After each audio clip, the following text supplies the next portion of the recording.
Hello and welcome to the Dynata training series. In this video, we will share several tips and tricks to make your Crosstab workflow more efficient. To learn how to create a Crosstab and the functionality behind them, please refer to our Crosstab Basics video. Let's begin with several display options we have for banners here. It is possible to freeze the column headers with the help of this button here. And it is also possible to have the banners appear on top of each of the row variable. Let's do both of these one by one. When we freeze the column header and scroll down, the banner is frozen and remains intact in place. Whereas when we separate the table view, it is going to show the banner on top of each of the row variables. Only one of these settings can be utilized at a time. Either you can have a freeze column header or a separate table view, so these are mutually exclusive. The exports of the crosstabs also consider these settings in the Excel.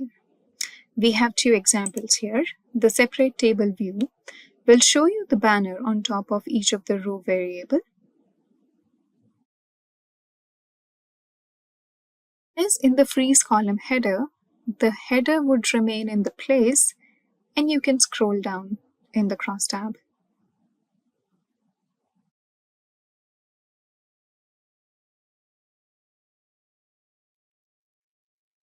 Next in our list is automatic date ranges, a feature which makes comparing data across time simple.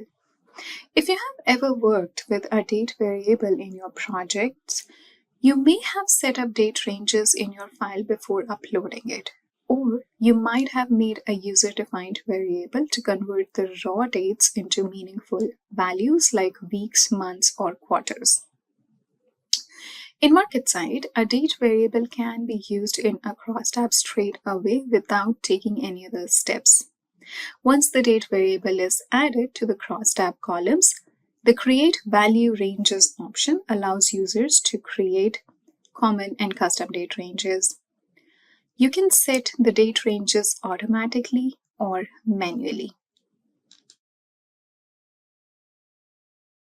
When setting the ranges manually, you can specify the range of your choice and click on Add Range to set another range to the list. Let's add two ranges here, January to June and July to December, and name these H1 and H2 respectively. We go with H1, starting from January to June. Click on Add Range to add another, which is going to be from July to December. And click OK to save the changes. And the two columns that you will see in your crosstab after you have set the manually specified date ranges would be the H1 and H2. On the other hand, Auto will give you an option to split the date range from an available list of options as it is shown here.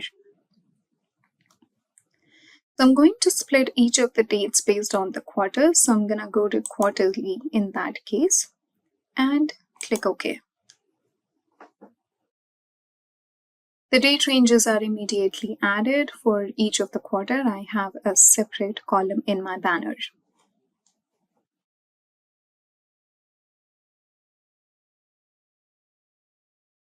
Let's now learn how to easily select or deselect filter values when designing your crosstab. Filter variables can be added to a crosstab design to exclude respondents or to make your crosstab interactive. Any variable in your data set can be used as a filter variable as long as it isn't a text. We'll use business travel per year as an example. Simply uncheck the variable values that need to be excluded And when you need to select or deselect multiple values, the keyboard shortcut keys as Control and Control plus Alt can help.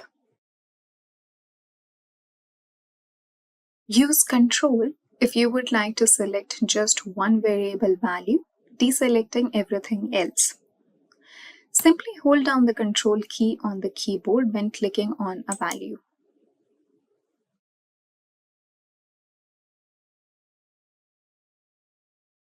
Similarly, use Control plus Alt when there is only one variable value that needs to be unchecked, and all other values should be selected.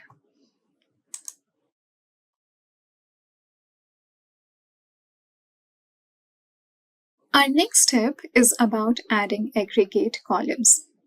This feature allows you to run basic calculations between the columns of your table. These calculations are addition, subtraction, also known as delta, and rolling averages.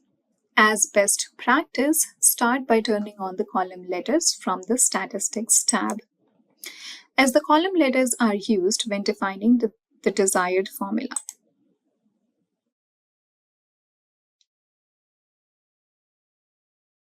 Next, click on the bold options in the columns and select Add Aggregate Columns. First, name the column that will contain the calculations being run.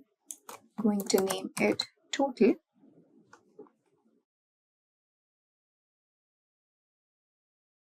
Now, select the calculation type from the drop-down here for which you need the calculation to run.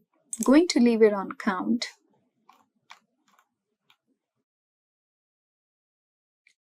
Now, write the formula for the calculation next.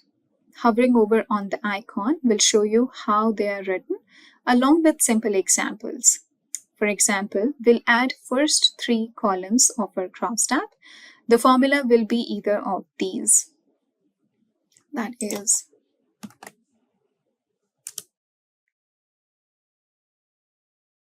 plus B plus C closing bracket, or it could be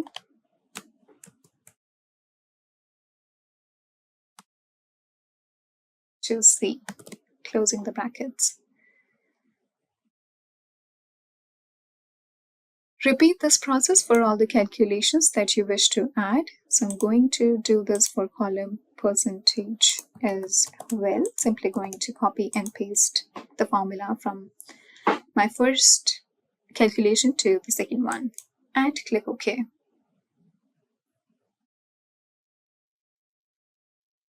And you will see the total column, which is my new aggregate column, is added at the end of my table. Let's now learn how the indexing functionality works. An index number is a method of evaluating variations in a variable or group of variables and is calculated automatically in MarketSight. You can index on the row percent or column percent of the total column or a desired variable depending on the options you select. Index on column percent calculation divides the column percent number in a particular column by the column percent number in the total column and multiplies by 100. It works similarly for index on row percent. Let's take an example for show index on row percent. Base here is 86. Thus, female comes as 37 and 63 for male.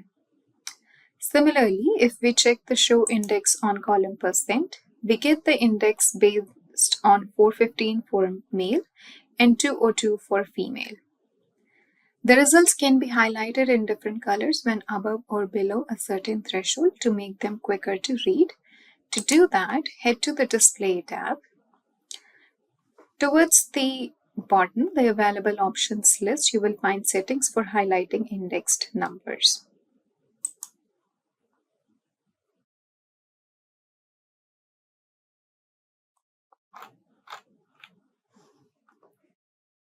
To leave it on the default, though you can set the number for yourself. But if you see anything that is below 80 is highlighted in red and anything that is above 120 is highlighted in green in my table straight away.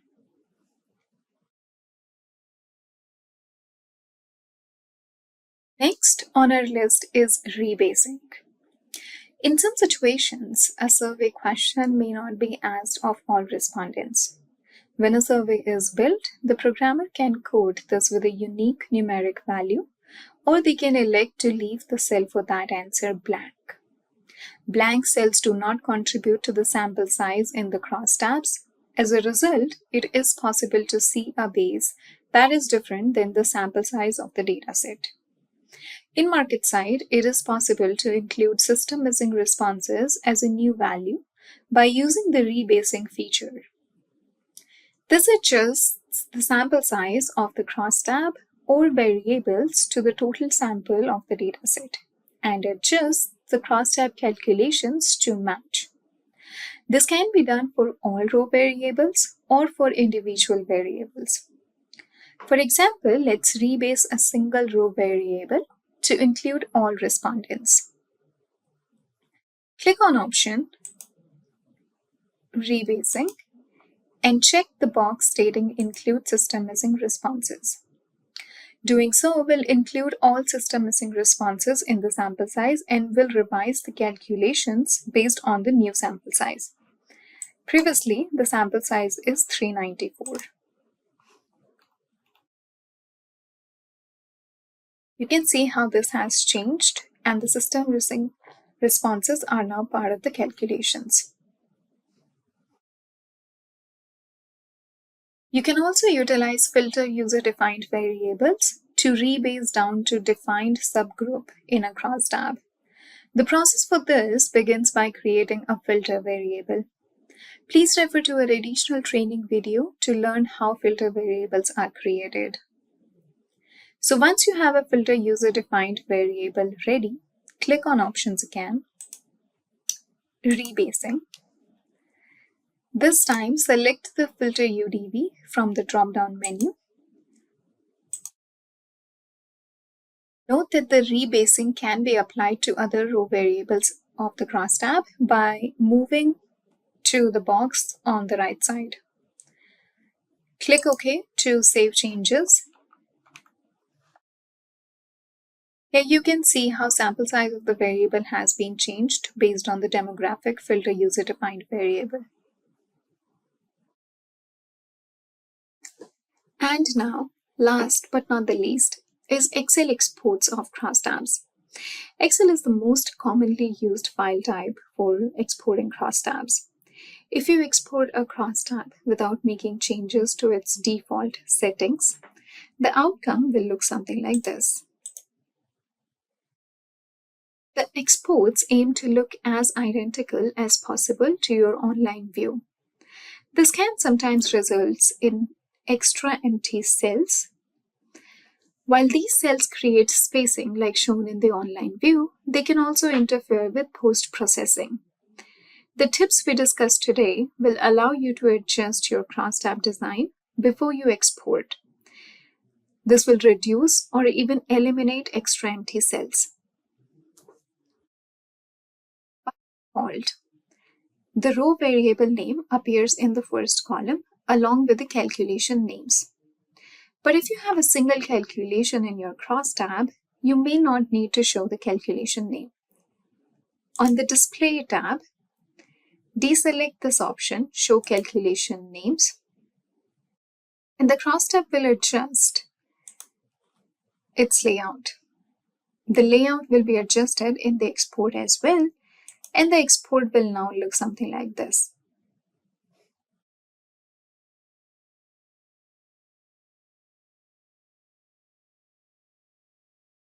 In another scenario, where you have more than one calculation name, you would want to keep the calculation names in this case. So try the layout options. By default, the calculations in row values are displayed in rows, but they can be shown in the columns in a mixed format. Experimenting with these settings can also reduce the number of extra cells in the final export. So click on layout options, choose either columns or mixed. Going to go with columns in this case. Now the outcome as well will look something like this.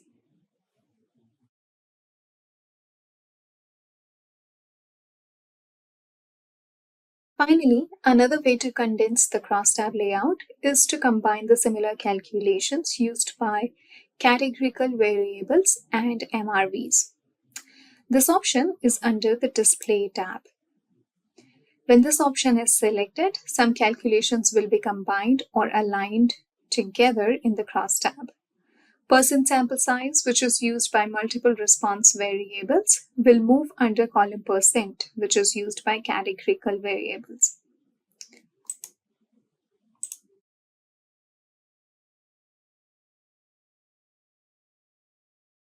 The resulting file will look like this.